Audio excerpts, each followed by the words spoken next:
João 15, que fala sobre os amigos. Foi o que eu falei aqui no início do culto. Deus, ele movimenta algumas pessoas para serem mais chegados que irmãos na nossa vida. E quando você encontra essas pessoas na sua vida, você tem que abraçá-las, você tem que cuidar, você tem que proteger, você tem que zelar e orar por cada uma dessas vidas. Por isso, eu também quero falar sobre dois amigos de Jesus que hoje a gente vai usar como base o texto no Evangelho de Marcos, no capítulo de número 10, a partir do verso de número 35.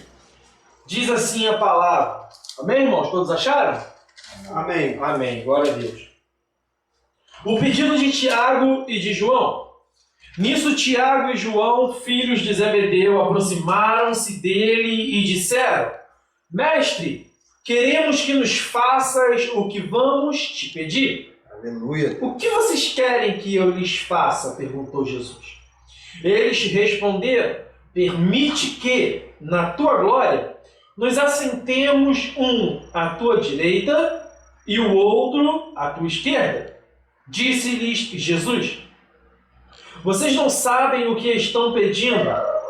Podem vocês beber o cálice que eu estou bebendo? Ou ser batizados com o batismo com que estou sendo batizado? Podemos, responderam eles. Jesus lhes disse: Vocês beberão o cálice que estou bebendo e serão batizados com o batismo com que estou sendo batizado. Mas o assentar-se à minha direita ou à minha esquerda não cabe a mim conceder. Esses lugares pertencem àqueles para quem foram preparados. Quando os outros 10 ouviram essas coisas, ficaram indignados com Tiago e João. Jesus os chamou e disse: Vocês sabem que aqueles que são considerados governantes das nações as dominam, e as pessoas importantes exercem poder sobre elas. Não será assim entre vocês. Ao contrário, quem quiser tornar-se importante entre vocês deverá ser servo, e quem quiser ser o primeiro deverá ser escravo de todos, pois nem mesmo o Filho do Homem veio para ser servido, mas para servir e dar a sua vida em resgate por muitos. Amém? Aleluia. Vamos fechar os nossos olhos, vamos falar com o Pai. Santíssimo Deus, graças nós te damos, nós nos rendemos em tua presença mais essa vez. Aleluia, Deus. Pai, eu quero te agradecer por cada vida neste ambiente, eu quero te agradecer por esta palavra. Pai, que o teu amor, a tua graça venha resplandecer sobre nós, e não seja o Felipe, mas o teu Espírito Santo a ministrar sobre cada vida neste lugar, que cada vida que terá acesso a essa mensagem, Senhor, possa ser cheio do teu poder, possa ser curado, transformado, liberto, completo em ti, restaurado como nova criatura, Pai. Essa é a minha humilde oração nessa noite, Pai, no nome de Jesus Cristo. Amém e amém. A igreja pode se assentar dando glória a Deus, louvado ao nome do Senhor.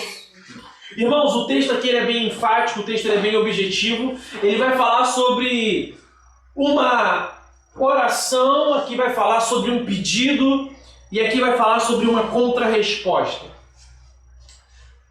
A partir do momento que você faz uma indagação, você faz um pedido a uma pessoa, essa pessoa ela pode fazer duas coisas. Ela pode, ou melhor dizendo, três. Ela pode te conceder o pedido, ela pode te negar o pedido, ou ela pode tentar entender o seu pedido. Jesus ele busca entender o pedido daqueles homens. Por quê? Porque eles fazem um pedido sobre algo que eles não compreendem, algo a qual eles não estavam nem aptos a estar falando naquele momento. E aí você para analisar, já é a primeira coisa que eu vou soltar aqui para os irmãos poderem entender como eu. Que a gente vai chegar na presença de Deus pedindo algumas coisas que não nos são favoráveis. Ou não estamos ainda prontos para receber. Eu vou dizer uma coisa, eu lembro que quando eu comecei a estudar a fundo a palavra de Deus, eu comecei a confrontar algumas pessoas que já caminhavam com Deus um tempo a mais do que eu. E eu lembro que toda vez que a pessoa me dava uma resposta, eu dava uma contra-resposta. Toda vez que eu falava sobre um texto, sobre algo que eu entendi sobre um texto específico, a pessoa vinha tentar me explicar e eu começava a falar em cima daquilo. Só que você pode falar a respeito de um assunto, mas às vezes você vai falar sem fundamentação. É por isso que o texto das Sagradas Escrituras vai dizer que ele se renova cada vez que você lê. Porque a fundamentação ao texto, quem dá é Deus. Então a gente pode tentar falar sobre diversos assuntos. A gente pode parar a gravação agora, a gente pode parar a ministração e começar a falar sobre política. Cada um vai ter uma visão, mas a fundamentação é uma só. A gente pode falar sobre futebol, cada um vai ter uma visão sobre o assunto, mas a fundamentação sobre o futebol é uma só, é um esporte. E aí você pode falar sobre medicina, você pode falar sobre doença, você pode falar sobre guerras. E aí a fundamentação será uma só. Mas quando a gente fala da palavra de Deus, o fundamento ele vai mudar de acordo com a necessidade do povo que está ouvindo. Amém? Amém. Então eu entendo que quando Jesus ouve Tiago e João, os filhos de Zebedeu, também chamados de filhos do trovão, fazendo um pedido a qual eles não entendem a fundamentação, ele precisa entender o que? O pedido. E aí ele fala: vocês não sabem o que estão pedindo. E aí depois que Jesus faz agora uma afirmação, e ele faz essa colocação: podem vocês participar do batismo que eu participo?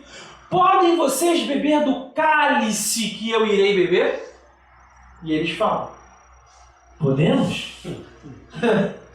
Eles não sabem o teor do cálice. Eles não sabem a textura da bebida contida no cálice. Eles não entendem o peso de segurar aquela taça. A responsabilidade que Cristo está tendo não é só criar uma igreja, não é só desenvolver um sistema, curar paralíticos, curar cegos, curar leprosos. Não! Isso, a palavra e os textos históricos dizem que existiam profetas que faziam isso. Existiam outras pessoas além de Jesus que faziam isso. Agora, o que Jesus está fazendo é algo a mais. Me pergunte o porquê. Porque ele foi incumbido. Porque ele se colocou na brecha pela humanidade. Porque ele abriu mão da sua forma de Deus. Ele se fez homem, ele se fez carne. E aí você vai pensar: será que Jesus, da forma humana, era capaz de beber daquele cálice? Não. Tanto é que ele fala o que para o Pai? Eu falei isso aqui no início do culto: podes passar de mim este cálice? Ou seja, ele sabe que o teor daquele cálice é algo extraordinário. E a visão dele sobre o assunto é uma visão de especialista. E aí a gente para pensar agora quantos pedidos nós fizemos a Deus que nós não estávamos preparados ou não estamos preparados para receber. Amém? Amém. Quantos pedidos você e eu já fizemos a Deus? Não dá para contar. Nem Luna, que tem 5 anos, consegue contar. Ela pede coisas para Deus todo dia em oração. Todo dia ela ora e pede alguma coisa. Todo dia, o dia todo. Todo dia, não é nem o dia todo, porque ela só ora de manhã e à noite. Mas ela todo dia ela pede algo a Deus. De manhã ela ora em agradecimento. 2 pedidos por dia. Não, só à noite. Tá pedindo agora só Jesus. Só que agora eu estou fazendo 2, 3 pedidos por oração. Então assim, é complicado, irmão. Então como é que a gente vai controlar tudo que a gente já pediu a Deus? E aí você para analisar. Tem pessoa que pede carro a Deus, mas o cara não tem nem garagem. E nem dinheiro para comprar o carro. Tem nem carteira? Nem carteira. E aí tem gente que pede casa a Deus, mas não cuida nem do que ele mora. Tem gente que pede casamento, mas é uma pessoa sem compromisso. Então a gente tem que entender que o teor do seu e do meu pedido tem que ter o quê? Fundamentação. A gente não pode chegar a Deus e pedir: Deus, me dê isso. Não. Senhor, me dê fundamento para que eu busque aquilo que eu quero. Porque quando você busca fundamento, vamos usar uma palavra que fala sobre fundamento. O que Jesus disse?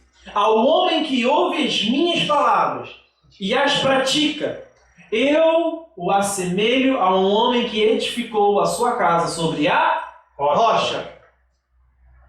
Ao homem que ouve as minhas palavras e as não pratica, eu o assemelho ao homem que edificou sua casa sobre a areia. Tudo que a gente deseja construir tem que ter fundamento. Tudo que a gente busca pedir a Deus tem que ter fundamento. Salomão escreveu: quando estiveres na presença de Deus, fale pouco, porque Deus está no céu e você está na terra. Quando a gente entra numa esfera dos apócrifos, a própria Maria Madalena ela vai falar que chegavam pessoas na presença de Jesus, pediam para ser curadas e depois de curadas pediam para voltar à condição anterior. Ela cita um caso de um homem que, após voltar a enxergar, ele pede a Jesus para voltar a ficar cego, porque a maçã não era da cor que ele esperava. Então a gente tem que entender que às vezes você vai receber o que você pediu só para testar se você realmente queria. Às vezes Deus vai permitir você conseguir algo, isso é até matéria de estudo, eu já dei esse estudo aqui, tem coisas que você conquista por permissão e tem coisas que você conquista por merecimento. Por permissão, existem várias vertentes. Deus pode permitir naquele momento para te ensinar algo. Deus pode permitir naquele momento para te livrar de algo. Deus pode te permitir naquele momento para te manter na presença dele. Mas não é o que Deus tinha planejado para você. É algo permissivo da parte de Deus. Amém? Amém. Então pode ser algo por conquista. A palavra diz o quê? Que o povo conquistou Canaã. Era o propósito de Deus. Mas nesse período Deus permitiu combates acontecerem. Deus permitiu a nação sofrer perdas. Deus permitiu a nação murmurar. Deus permitiu chover alimento. Então tem coisas que são permissão, tem coisas que são propósito. O propósito que Cristo está tentando passar para esses homens é que não se trata dos 12. Não se trata nem dele, se trata da humanidade. Aqui a palavra vai dizer o seguinte, Jesus ele entra num adendo muito importante, ele fala: vocês sabem que aqueles que são chamados ou considerados governantes das nações, eles são dominados pelas pessoas importantes. É a maior verdade. Presidente, prefeito, governador não manda, quem manda são os empresários. E Jesus já tinha essa visão política da época. Quem mandava não era o rei. Quem mandava eram os senadores. Quem mandava, no caso de Israel, era a elite chamada príncipes. Então a gente já tem essa visão política inserida por Cristo. E aí você para analisar que, na verdade, aquela autoridade que Tiago e João estão buscando, aquela autoridade de o assentar à direita ou à esquerda com Jesus, não se tratava de sacrifício. Se tratava de status. Eles queriam status perante os 12. É por isso que a palavra diz que quando os outros 10 ouviram essas coisas, ficaram indignados. Eles viram que no grupo deles, enquanto está todo mundo ali preocupado em alimentar os caídos, levantar os caídos, alimentar as pessoas famintas, curar os feridos, tem 2 que estão pensando em lugares especiais. Sabe qual é o interessante, irmão, da história do ministério desses homens, desses 2 irmãos?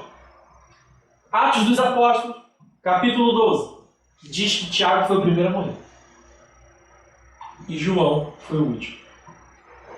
Morreu velho. Tiago foi o primeiro.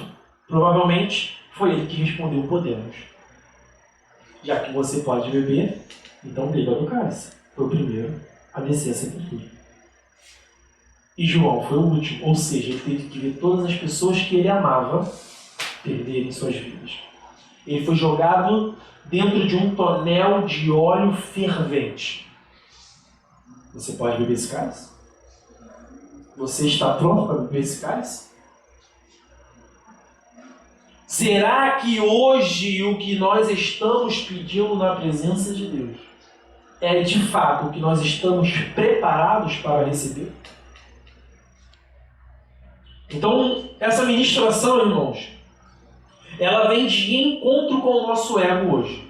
Essa ministração hoje, ela vem de encontro com o que nós estamos orando ao Senhor.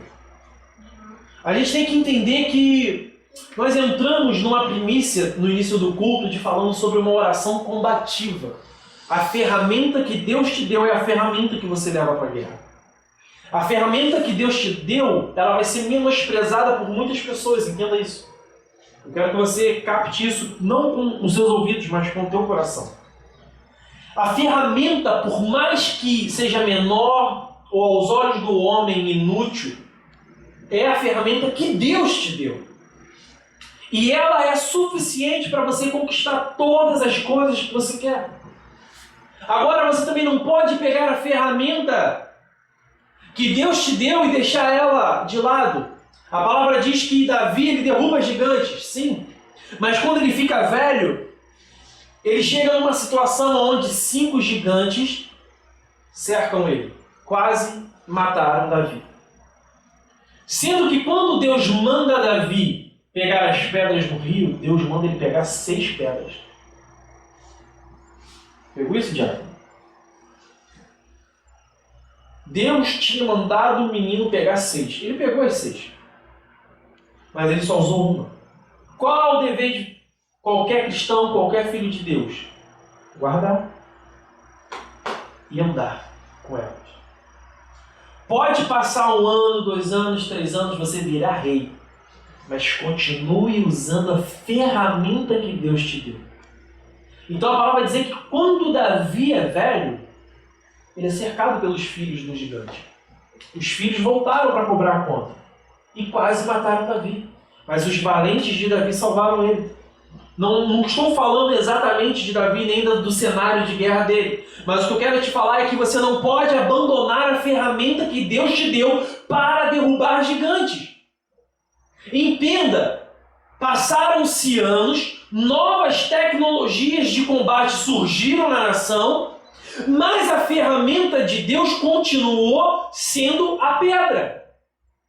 Então, Deus ele vai pegar algumas pessoas da nossa vida, ou nós mesmos, e vão usar coisas insignificantes para nos abençoar. E aí você vai pensar, nossa, isso aqui não dá certo. Isso aqui eu não consigo fazer com isso que eu tenho hoje. Mas Jesus está falando, você consegue. É só você acreditar na ferramenta que Deus te deu. Então a gente fica muito atrelado à condição humana, um olhar físico da situação, um olhar natural da situação, do cenário. A gente não pode ter esse tipo de olhar quando servimos a Deus. A gente não pode olhar para uma situação e achar que é só aquilo que está diante dos nossos olhos. Não, o problema é muito maior. Ali eles falam sobre cadeiras no reino celeste. Preste bem atenção. Eles estão falando de cadeiras no reino celeste quando eles não entendiam nem o cenário político que eles viviam. Eles estavam querendo dar, como dizem popular, um passo maior que a perna. A gente não está compreendendo nem o Pai Nosso e a gente quer pregar sobre o Salmo 91. Eles estavam querendo falar do céu quando eles não entendiam o que estava acontecendo na casa deles. Eles queriam multiplicar para 5.000 quando não faziam nem o arroz com feijão. Então a gente tem que entender que existe um processo. E no processo de crescimento e reconhecimento com Jesus Cristo, se você deseja ser algo ou alguém grande, você precisa primeiro servir. Vocês querem beber desse cálice? Então vocês precisam servir. Vocês precisam servir com toda a sua força.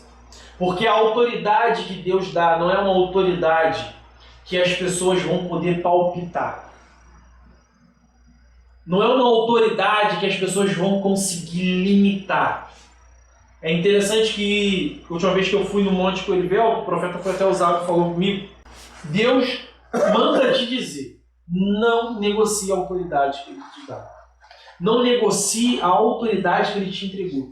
E é uma verdade, a autoridade que a gente conquista com Deus, irmãos, ninguém pode palpitar.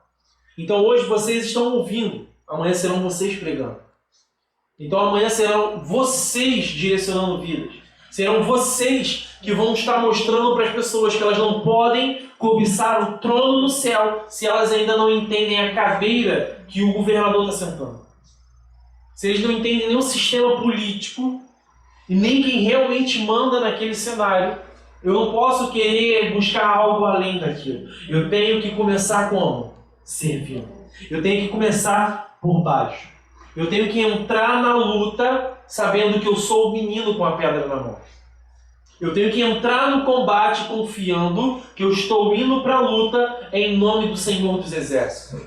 E aí eu vou repetir a frase que eu falei no início. E aí, nesse momento, quando você entender que você é servo de todos, que você é o menor do exército, que você é o cara com a ferramenta que ninguém dá valor, que você ainda não está pronto para consumir o que está dentro do cálice, quando você entender todos esses princípios, o gigante vira sua escada para o sucesso. Quando você entender os princípios da busca, o princípio da intercessão, o gigante passa a ser o seu trampolim, não o seu adversário. Ele não era adversário de Davi. Ele nunca foi adversário de Davi. Ele era adversário de Deus. E aí, como a gente leu no Salmo 83, o salmista achava que Deus estava emudecido mediante a situação. Davi, ele não achou. Davi, ele viu que o exército de Israel estava emudecido perante o gigante. E aí o menino precisa entrar em ação. Mas ele só tem o quê? O estilingue. Mas ele entende que ele é servo. Ele entende que ele estava ali para servir aos irmãos dele, como o pai dele tinha mandado. Ele entende o sistema político porque ele trabalhou como copeiro de Saul. Ele entende que não era Saul que estava no comando da nação. Ele entende que por trás de tudo aquilo que estava acontecendo tinha algo maior por trás. E outra, ele entendia, irmãos, que era a vez dele beber o cálice. Ele entendia que era a vez dele, não era a vez do irmão dele, não era a vez de Saul. A partir do momento que você chega num ambiente, pega isso. A partir do momento que você chega num ambiente que você sente que ninguém está tomando uma atitude, não incomode ninguém para tomar uma atitude. Tome você a atitude. Não fale, fulano, você não deveria fazer isso? Não. Esquece isso. Você nunca mais vai despertar a atenção de ninguém. Se você está vendo que é um cenário de guerra, é um cenário de combate, é um cenário de luta, é um cenário espiritual, você não vai mais incomodar ninguém. Entenda que o véu ele foi rasgado para que você seja o protagonista dessa história. E aí o que você vai ter que fazer? Você vai ser o menino, que você só vai colocar a mão na sua funda e você vai pegar a pedra e você vai subir a escada chamada gigante.